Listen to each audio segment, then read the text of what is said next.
চিকিৎসকদের আন্দোলনের সমর্থনে এবার পথে নামলেন আইনজীবীরা। বিচার পাক পাশবিক হত্যার শিকার তরুণী চিকিৎসক। হুগলি জেলা আদালতের আইনজীবীরা, আদালত কর্মচারীরা চুঁচুড়া আদালত চত্বর থেকে মিছিল শুরু করেন। ঘড়ির মোড়ে মৃতা চিকিৎসকের স্মৃতিতে 1 মিনিট নীরবতা পালন করেন। নারকেও এই ঘটনার দ্রুত বিচার দাবি করেন মহিলা আইনজীবী সৌমি আগরওয়াল, নূতন রায়, পাখিজা বেগমরা। বলেন, হুগলি জেলা আজ কোর্টের সব আইনজীবীরা সিদ্ধান্ত নিই, আরজি কর ঘটনার বিচার পর্ব যা চলছে চলুক। আমরা এই ঘটনার প্রতিবাদে পথে নেমেছি। মহিলা কর্মচারীরা এখন রাস্তায় বেরোয়, তাদের কর্মক্ষেত্রে যায়, সেখানে তাদের নিরাপত্তাহীনতায় ভুগতে হয়। রাজ্যের মুখ্যমন্ত্রী একজন মহিলা, আমরা আশা করব তিনি নিরাপত্তার ব্যবস্থা করবেন। এদিনের প্রতিবাদে সামিল হয় হুগলি জেলা bar association, Hooghly bar association, West Bengal law clerk association, civil unit ও আদালত কর্মচারী সমিতি। আজকে আমরা হুগলি জেলা জজ আদালতের সব আইনজীবীরা একত্রিত হয়ে আমাদের যে আরজি করের যে ঘটনাটা হয়েছে সেটাতে আমরা সবাই মিলে প্রতিবাদে নেমেছি।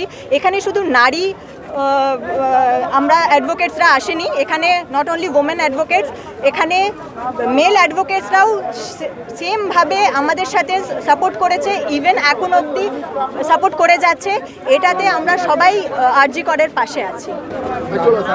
এখন অবধি ল যে প্রসেসে যাচ্ছে, ইনভেস্টিগেশন যেভাবে হচ্ছে আজকে আমরা সব অ্যাডভোকেটসরা মিলে এটা ডিসিশন নিয়েছিলাম যে we will be standing beside the RG Kar incident and we have decided it. So all the advocates present here Hooghly district জাজেস কোর্টের, আমরা সব আইনজীবীরা আজকে এখানে এসেছি জাস্ট টু সাপোর্ট দি যে আরজি করের ঘটনাটা হয়েছে তাদের আমি পাশে থাকতে চাই। আইনি পক্ষে এগোচ্ছে, সিবিআই তদন্ত চালাচ্ছেন, সব কিছু এগোচ্ছে। মাঝখানে আবার পার্টি পলিটিক্স হয়েছিল, মমতা দিদি বলেছেন এটা বাম রামেদের পলিটিক্স হচ্ছে, আলটিমেটলি তা নয়, ওখানে টিএমসি করছে, টিএমসির লোকেরাই জুড়ে আছে, কিন্তু অন্য পার্টি পলিটিক্স এখানে ঢুকছে। ফরেন্সিক এখানে এসছে, ওখানে যারা ভাঙচুর করেছে ওদের আইডেন্টিফাই করা গেছে, সব করা গেছে, কিন্তু তারপরে ওরা সিবিআই তদন্ত এসছে, হয়তো বিচার হবে, কিন্তু এখানে পার্টি পলিটিক্সের ছেলেরা জড়িয়ে আছে।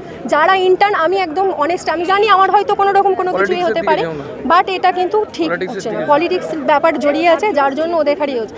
একটা ঘরে, একটা হসপিটালের মধ্যে একটা স্টুডেন্ট ওখানে ভিজিটি পড়তে গেছে, ওই হসপিটালের খবর হসপিটালের ডক্টরসরাই জানে, বাকি আর কেউ জানবে না, ডক্টরস অ্যান্ড স্টাফেরা জানে, বাইরের লোক এসে করতে পারে না কখনো এটা। আর যাকে বলি ঘুঁটি সাজানো হয়েছে, সে মোটেও ওই একজন ঘুঁটি নয়।